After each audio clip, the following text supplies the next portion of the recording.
अनुमानम स्यादिति शब्दादिभ्यः अन्तः प्रतिष्ठानाच्च नेति चेत् न तथा दृष्टि उपदेशात् असंभवात् पुरुषमपि चैनमधीयते. So Vaishvanara is Parameshwara. As per the Shruti, Vaishvanara is Parameshwara, as appearing as the, who is appearing as the waker and the waking state. If I bracket me as an individual, if the waker is bracketed with the whole universe, this totality of appearance, Parameshwara appearing as the totality of appearance is called Vaishvanara. Etymologically, Vaishvanara means he is the Vishwa, he is also the one who looks at it. He is the universe, he is also the one who looks at it. He is called Vaishvanara. Now, this particular word Vaishvanara is also used in the sense of the fire, is also used in the sense of a ritual, is also used in the sense of the digestive fire.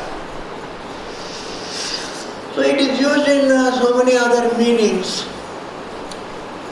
Why should we take only Parameshwara as the meaning of the word Vaishvanara? Purvapakshi says. Siddhanti says primarily Vaishvanara means Ishvara. Then afterwards you also use it in some other meanings. That is the one. This is a secret. Every word has its primary meaning. Then you go about using it in the meanings of others also. You use it in the meaning of others. Like there is a primary meaning of the word pot. There is a primary meaning of the word pot. Then you can use that word in some other meanings also as a secondary. Here the logic is this: even though Vaishvanara means Parameshwara, it is also used, it also means the digestive fire. Why? Shastra tells man to look upon the digestive process in his stomach as Ishvara. Vaishvanara does not mean Jataragni. Vaishvanara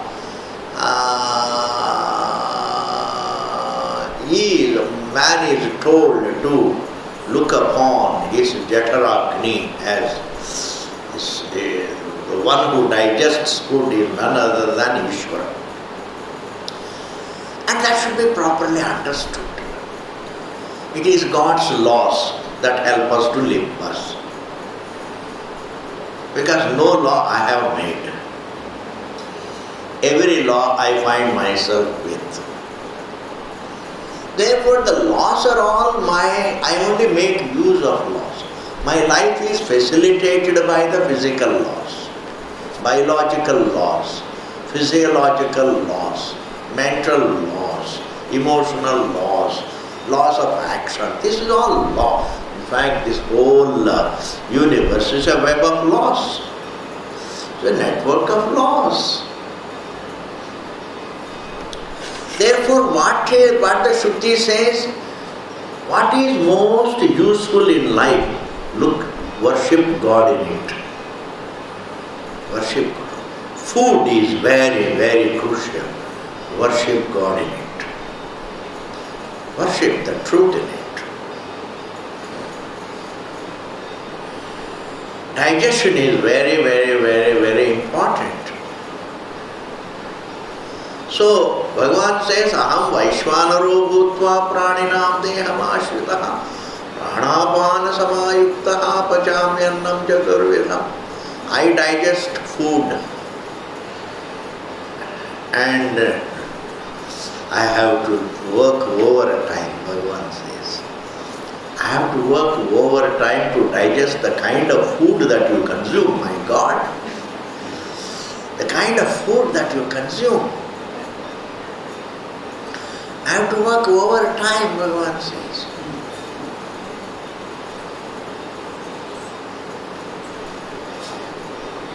And therefore,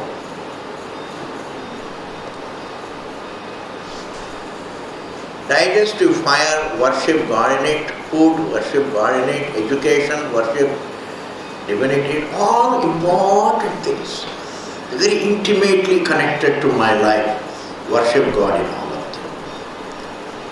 Parents, worship God in them. Plants, worship God in them. Trees, worship, vanaspatis, worship God in them. Air, worship God in it. In fact, the whole if you worship a given detail, food is a given detail, digestive fire is a given detail, water is a given detail, air is a given detail. So when we worship God in all these given details, it is called upasana. When you worship the total in the limited, that is upasana.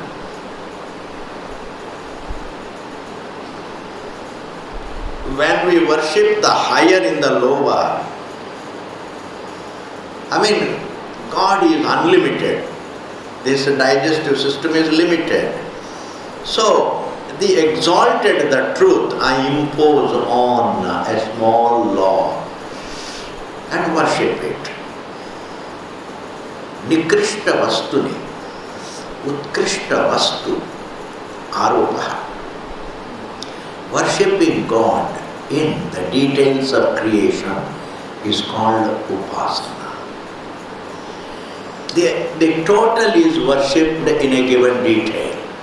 Like ocean is worshipped in a wave. That is called upasana. I worship the ocean in a bubble. That is upasana. I worship God in food. That is upasana. I look upon food as Parameshvara. I see God's presence in it. And when I see God's presence in it, then instead of commenting that food sustains me, I say God is sustaining. Truth is sustaining. It is also true, food sustains, but food has no existence except as Bhagavan. Food has no existence except as Bhagavan. Therefore, when I worship God, the total, in the details of the creation, which are all connected to my survival, then what happens is, I slowly develop the attitude, I get into some kind of a beautiful attitude that I am surviving on the strength of the truth.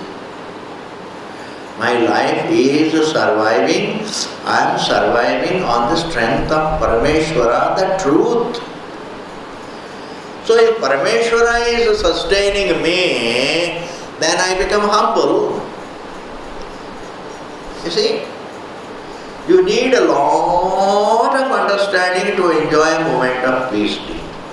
Itna asan hai. I told you in the before of the most sophisticated thing in life is mental peace. The most valuable. It is not easy. It is the right thinking that dictates mental peace. Right thinking. Minus that right thinking, I have no mental peace. Therefore, so when I worship the total in a given detail, it is upasana. When I see the Lord's presence in the total, it is understanding. The whole universe is Himself. That is a part of understanding. I am not worshipping the total in a given detail, but I see the total as the total. God is, the whole universe is His body, His appearance. When I see the whole universe as Him, Vaishvanara, that is way of understanding. God cannot be He is not only in a given detail, but He is the truth of the whole appearance. There is nothing that is not left out. God is the truth of the whole universe. In this manner, therefore, the Shruti first says the whole universe is Vaishvanara. And the total alone is there in every detail. The ocean is there in the bubble, etc., etc. Therefore, when I see the whole universe as Ishvara, that is understanding. It is not merely attitude, it is understanding. It is a part of slow understanding. A part of slow understanding.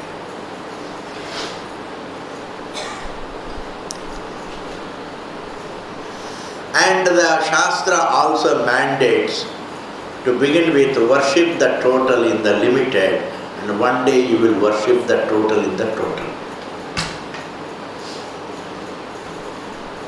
Worship the total in the limited. One day you will understand the total as the total. So the problem is the Shastra tries all kinds of strategies just to turn man's attention to himself.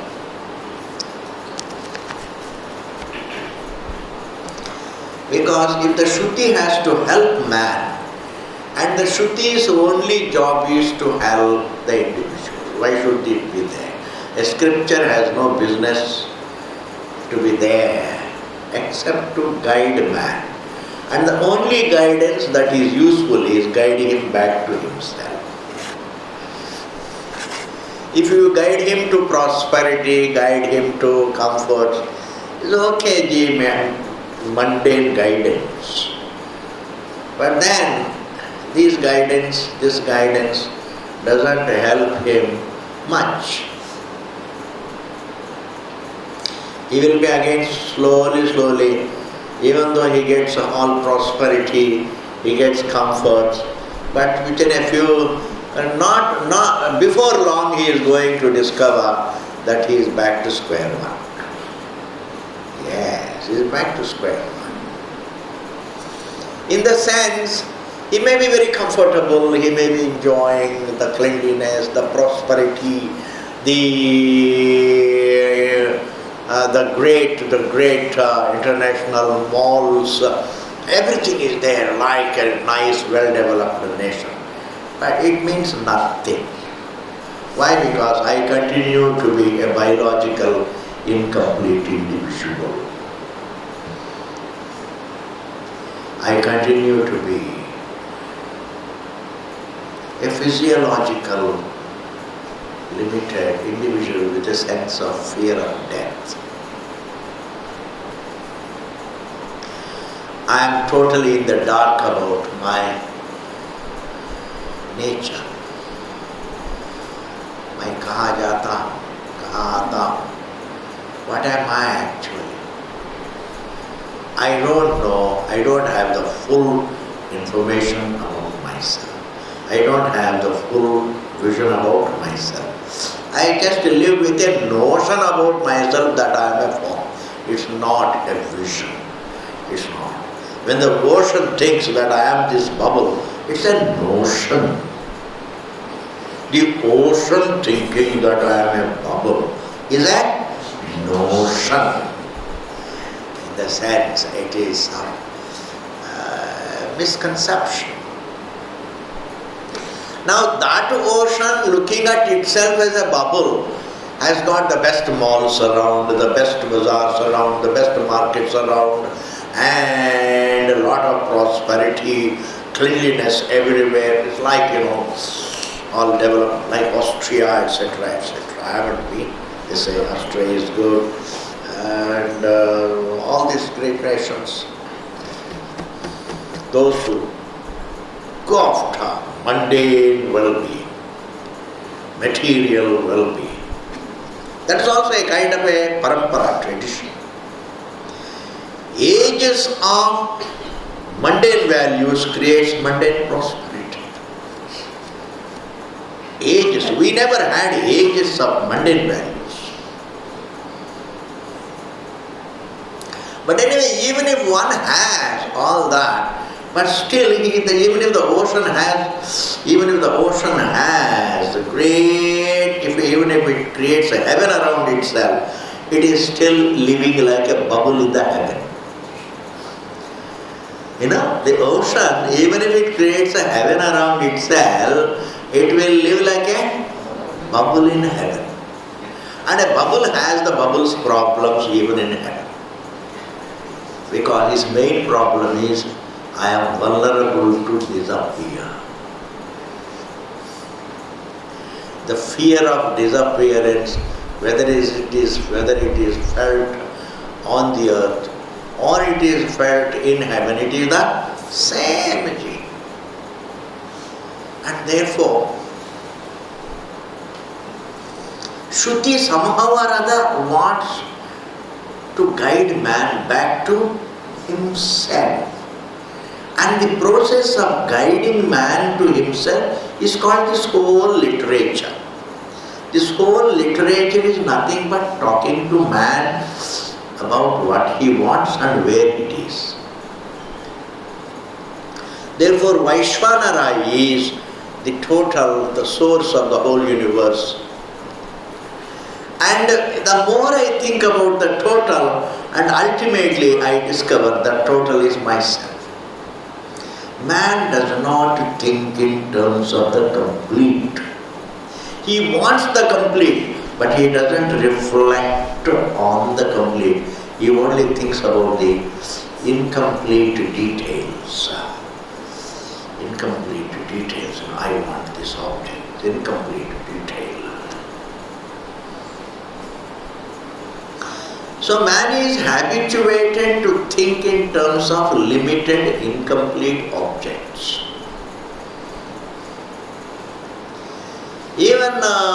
But then Shastra says, think about Vaishvanara. There is a reality which is the truth of the whole universe. That is complete. If you look at the universe as a whole, it is complete. If you look at a given object, it is limited. It is a segment, it is limited, it is a fraction. So if you think in terms of fractions and fractions and fractions, you will remain a fraction. Because I have to learn to think in terms of the complete. The complete. The complete is the truth. The Purna is the truth. And therefore, here Bhagavan says, now let us move. Therefore the Shruti tries its best to guide man back to himself, the complete. He looks at himself as a given individual and he craves for the given details. This habit to think of the given things is broken by the Shruti. Did you hear this? This habit to think in terms of the given things is broken by the Shruti. The Shruti says, neither there are given things. This whole universe you can't divide it into given things. It is one appearance. And the source is one source. You can't divide the universe. And you can't even divide the universe within itself. You can't also divide the universe from its source. It is just one non-dual presence. And similarly, you are not a given individual. Your body is a part of the universe. Your mind is a part of the universe. Your being is the source of the universe. Think in terms of the completeness of your nature. Don't think in terms of the givenness of your presence. This is one given, this is one given, that is one given. And one given thing tries to excel the other given things, So even if you excel all other given things, तो क्या हुआ? You are still a given thing. हमारा गुरुजी का एक nice saying है कि even if the rat wins the race, he is still a हमको बहुत अच्छा लगता है ये. Even if the rat wins the race, it is still a rat. So even if an individual excels all other individuals, he is still an individual. This is a very big problem. Therefore, empirical excellence means nothing. Empirical excellence is nothing.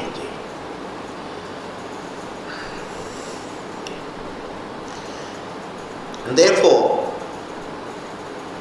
Vaishvanara indeed means only Parameshwara, but the secondary meaning, Jataragni is a secondary meaning, fire is a secondary meaning, any other meaning would be a secondary meaning, but the primary meaning of the word Vaishvanara is Ishvara, Parameshwara.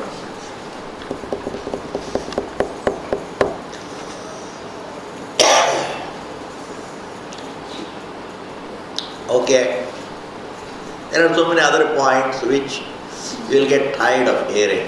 They are very, very deep points. Anyway, we will see all that. Shabdadibhya antapra.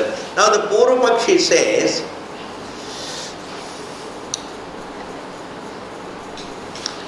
Shabdadibhya antaha pratishthanācha. You see, the word Vaishvanara is also used in the sense of fire and digestive fire very profusely. If it is used very profusely, then here we should take the word Vaishvanara to mean only ordinary fire.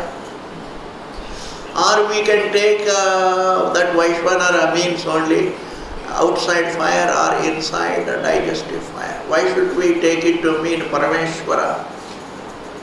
Anta pratisthanacha. And the Shruti also sometimes says the fire is located in your body. Vaishvanara is located in your body. And what can be located cannot be the unlimited. Parameshwara is unlimited. And if it is located,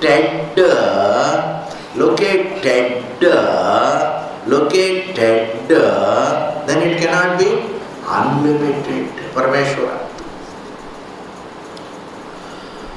So, but the Shruti says it is located in your body. If it is located in your body, then it cannot be the unlimited, it has to be limited. At best we can take that it is digestive fire. na iti chenna. My dear sir, Purvapakshi is refuted by the Siddhanta. You are wrong. Tatha drishti upadeshat.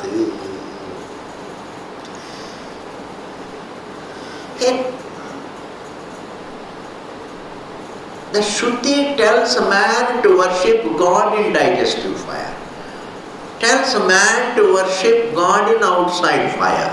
Not that Vaishvanara means digestive fire, Vaishvanara means fire. Vaishvanara is, the Shruti tells man to worship Vaishvanara in, you see, when you worship Vaishvanara in digestive fire, slowly you come to feel that Jataragni also is Vaishvanara. You are worshipping Shiva in Shiva Lingam. Actually, that Shiva Lingam is not Shiva. Shiva is unlimited. But you are worshipping Shiva Linga, Shiva in the Linga. But that slowly we get the habit of calling that Linga itself as Shiva. Eto Shiva hai. So this Linga being called Shiva, that Linga being called Shiva is a secondary meaning. That is not, that doesn't mean. Shiva does not mean Linga. Shiva does not mean that stone. Rama means Rama. But if there is a Rama Vigraha, so slowly, because we worship Rama in that Vigraha, slowly we come to call that Vigraha also as Rama. Because we are only worshipping Rama in that Vigraha. Bas itna hai. Similarly, we are worshipping Vaishvanara in the digestive fire. So as we go on worshipping Ishvara in the digestive fire, then what happens? We come to call that digestive fire also as Vaishvanara. But otherwise, Vaishvanara does not mean digestive fire. Vaishvanara means Parameshvara.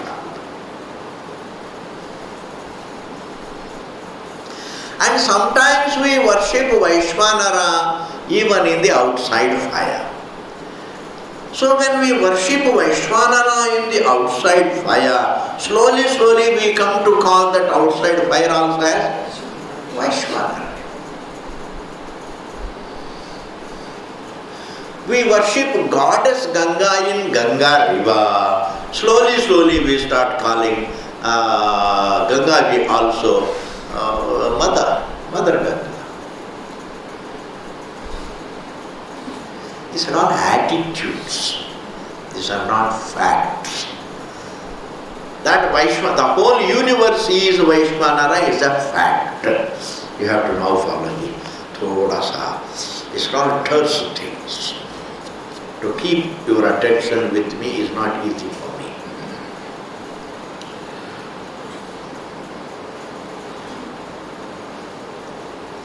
That Parameshvara, Vaishvanara means the whole universe. Me and what I see as the universe, the block of the seer and the seen is Vaishvanara. The block of the observer and the observed is Vaishvanara. This is a fact. And if I say this digestive fire is Vaishvanara and the fire is Vaishvanara, that is an attitude. Are you able to follow? That is an attitude.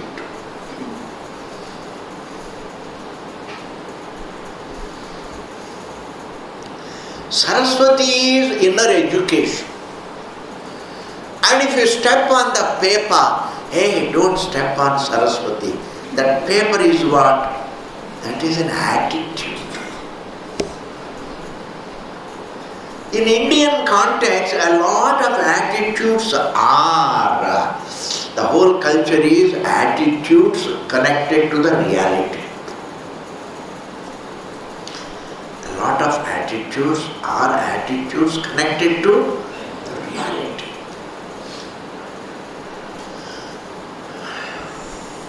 Tatha drishti upadeshat asambhavat. Next. Therefore, even when the Shruti says Vaishvanara is located in the body, see, it is not that literally God is located in the body. God is there in the form of the digestive fire, and look upon the digestive fire as God's presence.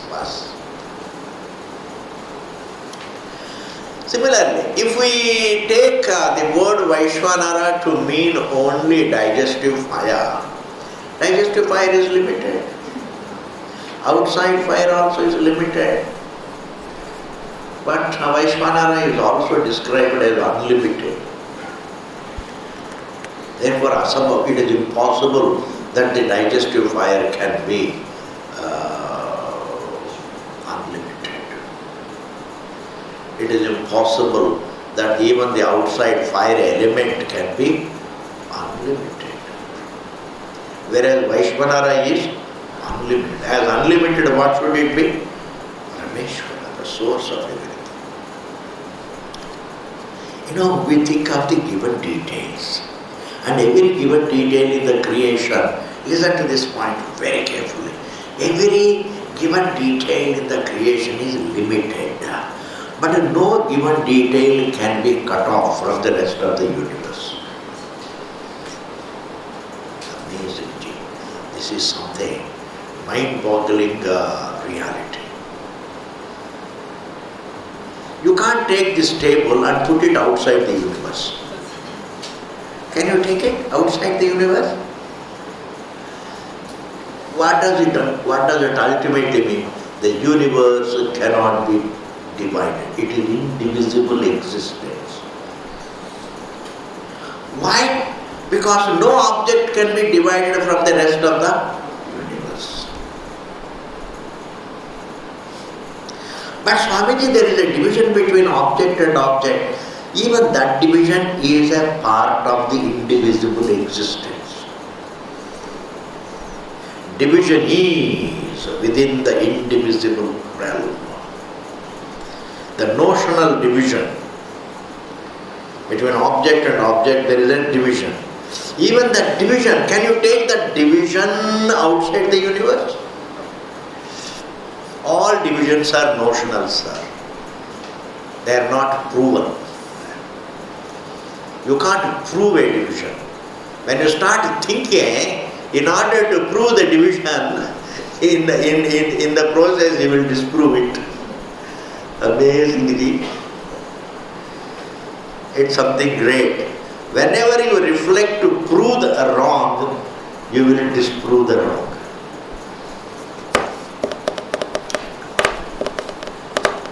Yes, it's like saying, I don't know whether you will be able to follow what I am saying. Sometimes what happens in life, सत्य को छिपाने की चक्कर में झूठ बाहर आ ही जाता है. समझ में आ गया ना? सत्य को या झूठ को छिपाने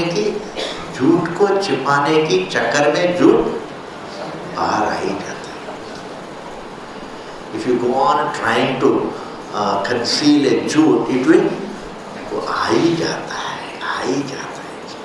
Similarly, if you try to prove the division, in the process you will become reflective, and in the process of reflection you will choicelessly bump into the fact that the divisions are not there. Yes. Can you take any object outside the universe?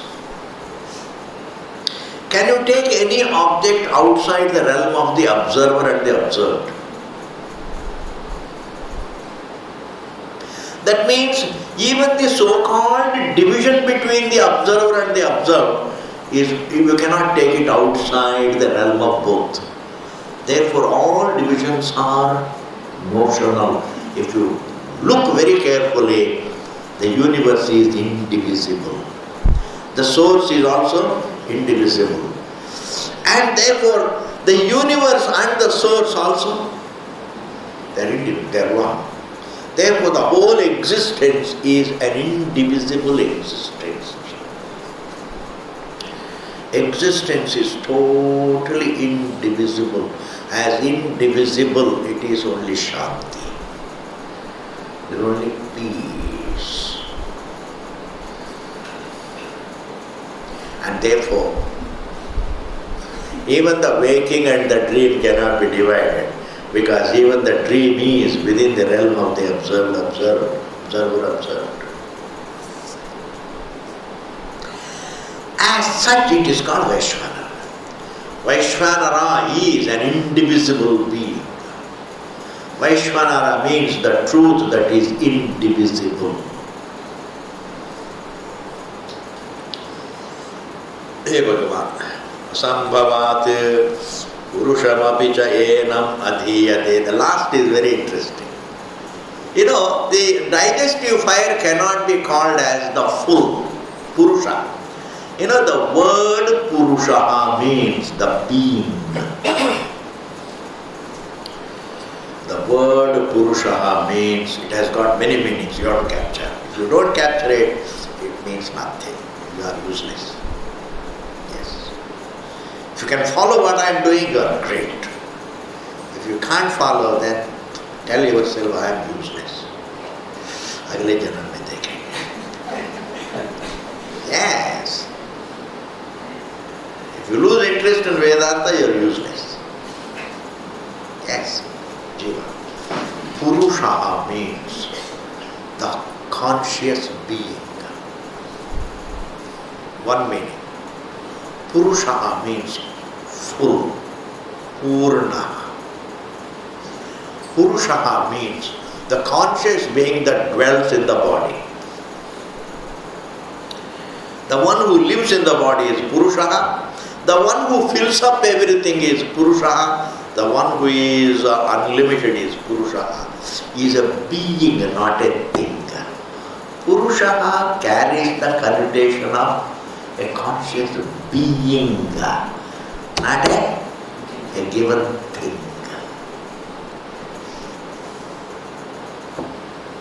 Digestive fire, the law in the stomach, the digestive process, please.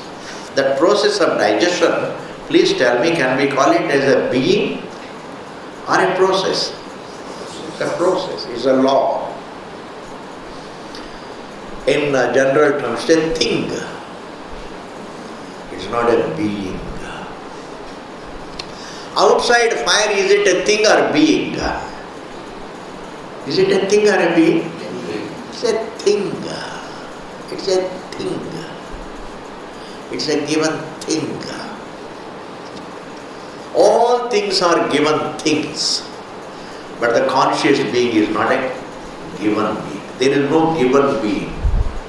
There can be a given mind, given body, given feeling, given emotion, but not a given consciousness. If consciousness must be available in bits and pieces, then there should be an observer of all those bits and pieces. And the one who is aware of all those bits and pieces is the conscious being, not the bits and pieces. Therefore, there are given things, all right, but there is no given consciousness. Therefore, digestive fire, it is impossible for us to describe the digestive fire as a being. It is impossible for an elemental fire to describe, it is impossible for us to describe it as being. And what is fire? It's a thing, inert thing. Every inert thing is called a thing. Bas itna hai. You have to capture this thought. Everything inert is a thing. एक चीज है, चीज है. जैसे आप जब गुस्सा में कहते हैं अब क्या चीज है, अब क्या चीज है,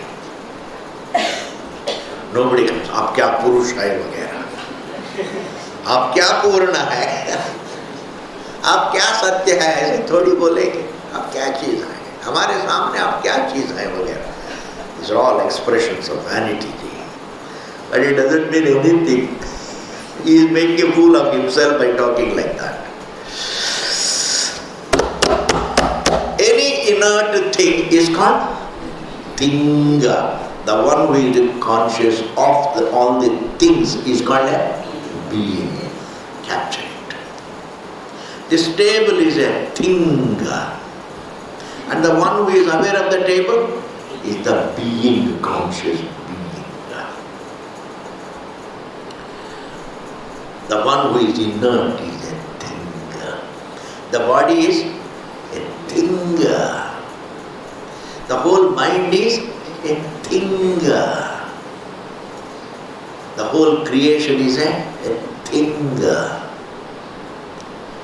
And the one who is aware of it is the being, is the truth. So, the confusion is between the being and the thing, between the being and the form. Being, it is a confusion between the conscious being and the body. But anyway, can we call Vaishvanara is described as Purusha? Now, can Jataragni be Purusha? No. Can outside fire be Purusha? No. Vaishvanara is described by the Shastra as Purusha. Therefore, that Purusha has to mean Ishvara. Only Ishvara is the Purusha, is the conscious. The one who lights up the whole existence. And there is no division between what he lights up and himself. This is a thought, it's not easily graspable. Thoda sa, कुछ देर तक restfully listen to it. Just be restful. 1 घंटा है, उसके बाद आप चाहे तो भी नहीं सुनेंगे. 1 घंटे के बाद हम लोग चल पड़ते हैं.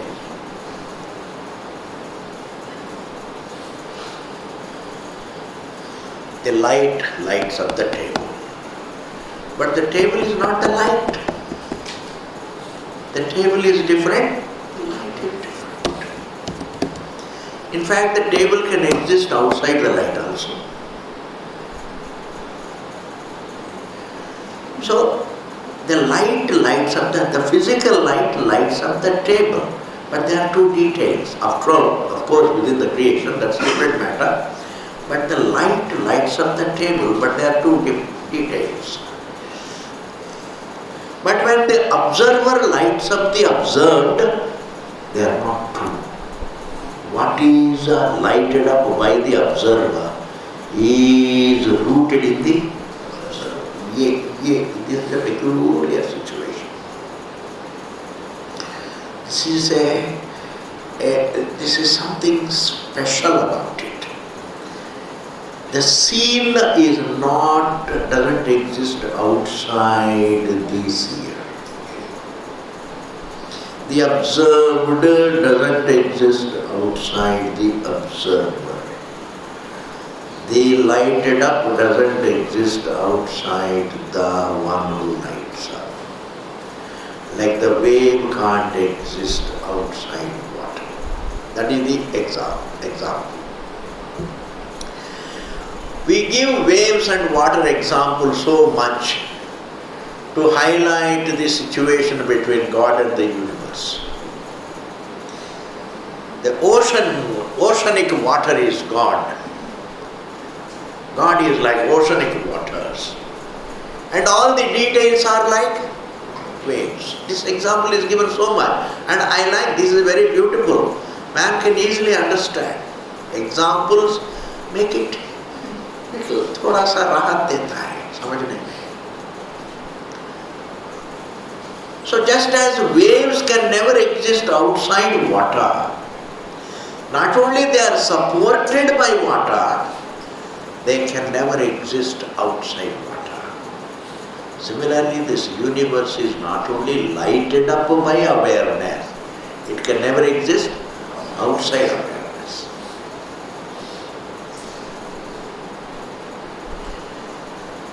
Wave and water are not adjacent to each other. Bapre.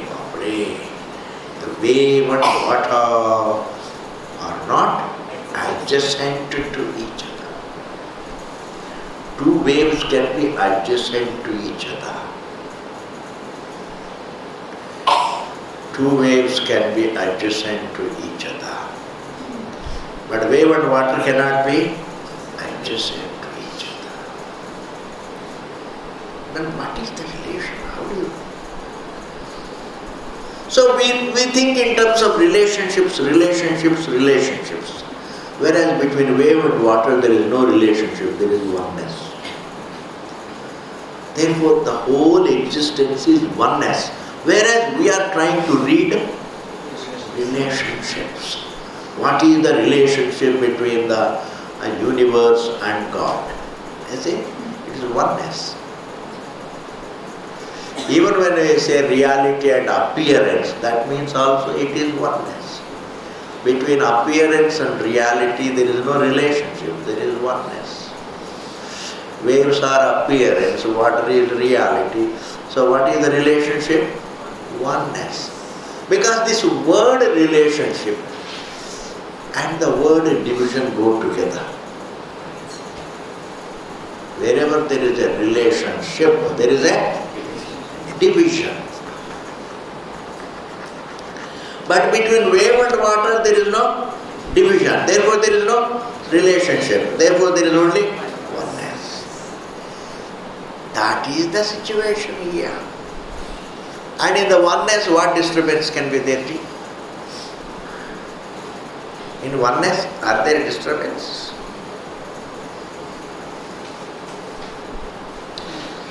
Sadguru Bhagavan ki jai, Ganga Maiya ki jai. Next. Atayeva na devata bhutam cha. Let us read. Atayeva na devata bhutam cha.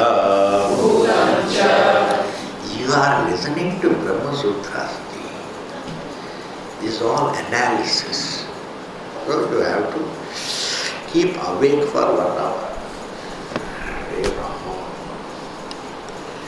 Here he says, sir, if Vaishvanara does not mean digestive fire, Vaishvanara does not mean elemental fire, Vaishvanara also does not mean any devata, given devata, an individual deity. It doesn't mean devata. Vaishvanara is not a devata, Vaishvanara is Ishvara. Because the word devata also means like a higher individual. Like we are devatas for cows. Cow always looks upon his malik as devata. Similarly, we look upon devatas as devatas. Just as we can look after the cows, we are looked after by devatas. They can give us. Whenever you are in a giving situation, you are a devata. Why not? You can help. Devatas always want, devatas have one kamzori. They love, Atma Stuti. Stuti? They love to be praised. When they love to be praised, you just praise. The whole karma kanda is what? Praising devatas. It's all praising devatas. And they are very happy. So if devatas have this weakness, what to talk of human beings? Don't human beings have weakness? All the bosses in the offices, what is their main weakness? Flattery. Flattery is a colloquial term. Stuti is a Vedic term. Flattery is a colloquial term. It's a mundane term, but Vedic sacred term is Stuti. So you can always say, I am not flattering, I am only doing Stuti. Means the same thing. Therefore, here Bhagavan says, you are not going to find happiness in any devata. Vaishvanara does not mean devata. Vaishvanara means Ishvara. You can't say the realm of the observer and the observed. he is a devata. No. The realm of, because even an individual devata comes under the observed. Observed. Therefore, you can worship devatas, but understand they are not the answer. Like you can worship money, but that's not the answer. You can respect them. You can respect deities. You can respect money. You can respect comforts. You can respect the whole creation, but the creation is not the answer.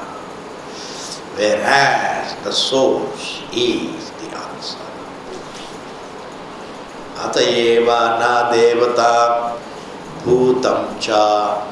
Bhutam means element. Therefore, the Vaishvanara does not mean gods. Vaishvanara does not also mean given elements.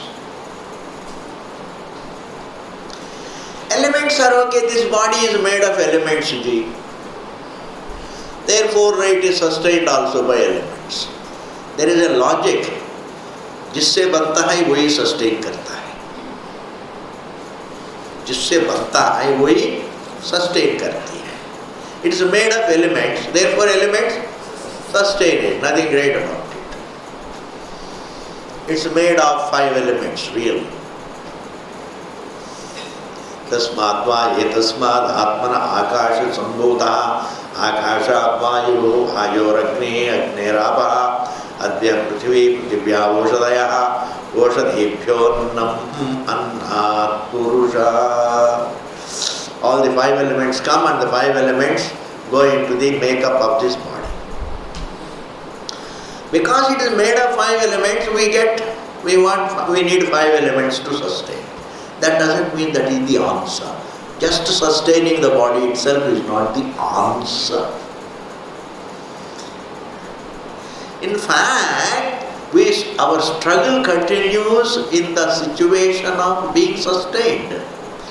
I am living. While living, I have a problem, ji. While living, I have a problem. What is that? It's not just survival is the problem. While surviving comfortably, I have a problem. What is this non-eternity? What is this ephemerality? What is this temporariness? Temporariness of things seems to take away all the meaning of them. थोड़े दिन के लिए है, बाद में नहीं. You love your children and it's so temporary. पता नहीं कब तक. You love your wife so much, it's so temporary. You love your situation, but how long? बस थोड़ी देर के लिए. First wrinkle, first signal. And when there is a first signal, then there is a final signal also. Yes, countdown begins. I mean, if you think very, very deeply, temporariness seems to take away the very meaning of all actions and achievements.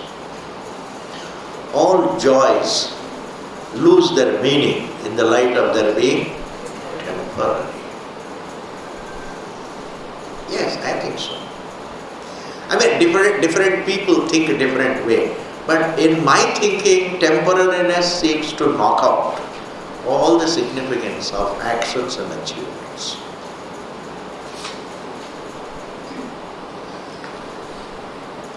Therefore, respect everything, but don't look upon anything as the answer. But don't get stuck to what you respect alone. Respect and move ahead. Learn to move ahead to the truth. Learn to move ahead towards yourself. Learn just the best way of moving ahead is this. Find some time always in the midst of all your busy life and be aware of your existence. The subject, you are a choicelessly present conscious being. A choicelessly existent aham.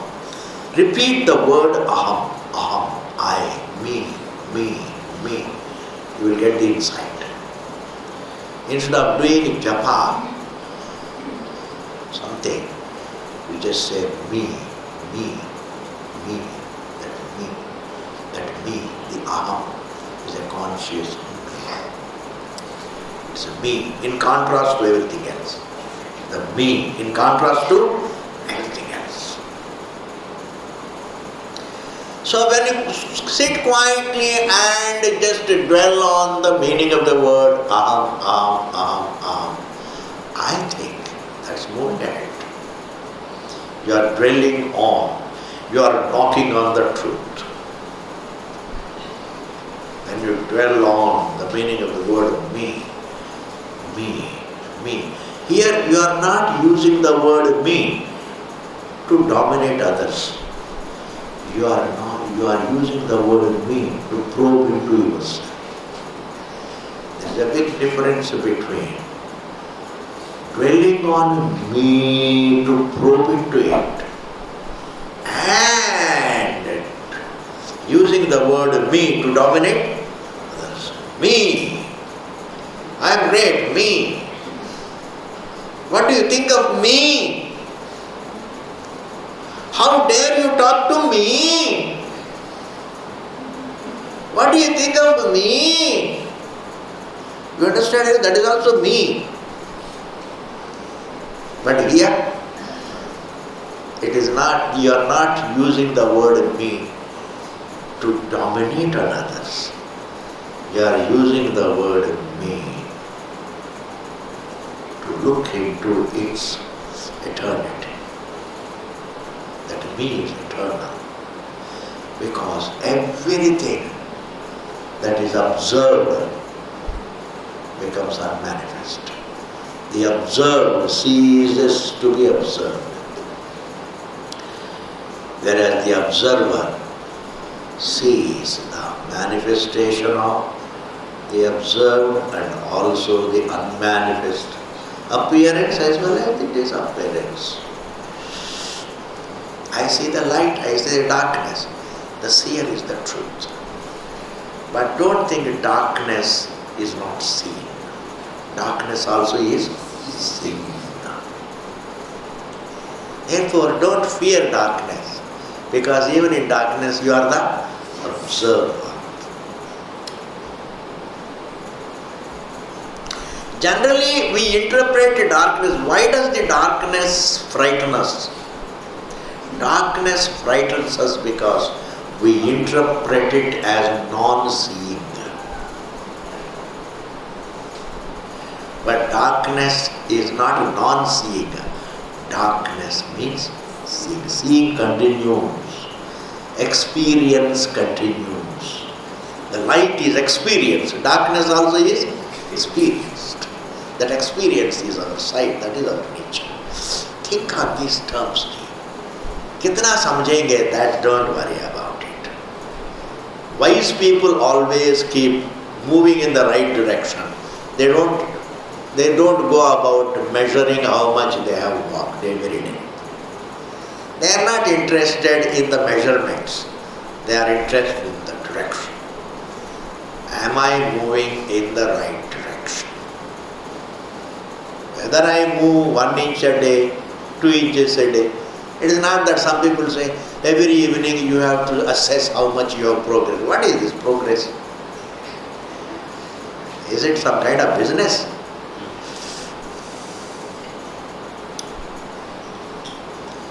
Move in the right direction. Think correctly. Be mature. In order to study the scripture, you have to use all your maturity. A mature way of thinking is required.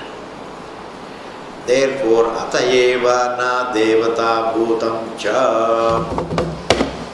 I have covered this sutra ji. Vaishvanara does not mean individual gods. Vaishvanara does not mean any element. Then what is it? It is Parameshvara. The truth, which is our answer. Clear? Then comes the next sutra. Let us read it. Sakshadapi Avirodham Jai Jaimini. We are inching towards the end of the second pada. And towards the end of the second pada of the first adhyaya, Vedavyasa says that Vaishvanara means only Parameshwara is not only what the Shastra says, this is the view held by the contemporary sages. Jaimini was a contemporary sage. Ashmaratyaha, contemporary sage. Badarihi, contemporary sage. Contemporary, thoda idhar udhar hai, sage. The well-known, well-versed sages also hold the view that Vaishvanara means only Rameshwara, not digestive fire, not Jataragni, nor the outside fire, nor Devta. It is Parameshwara. Clear? This we are going to see in the next class. Next class, when is August 15th is Saturday? Oh, that is still not later. Anyway, it happens to be on Saturday. Sunday we can, after August 15th happens to be Saturday, and that will be a chutti. Then we can have a class on Sunday, unless you want to have two chuttis together. Aisa nahi na? No. Because Sunday class comes only once a week. Only once a week. Why lose it? Okay. Purnamadaha Purnamidam Purnat Purnamudachyate Purnasya Purnamadaya Purnameva Vasishyate Om Shanti Shanti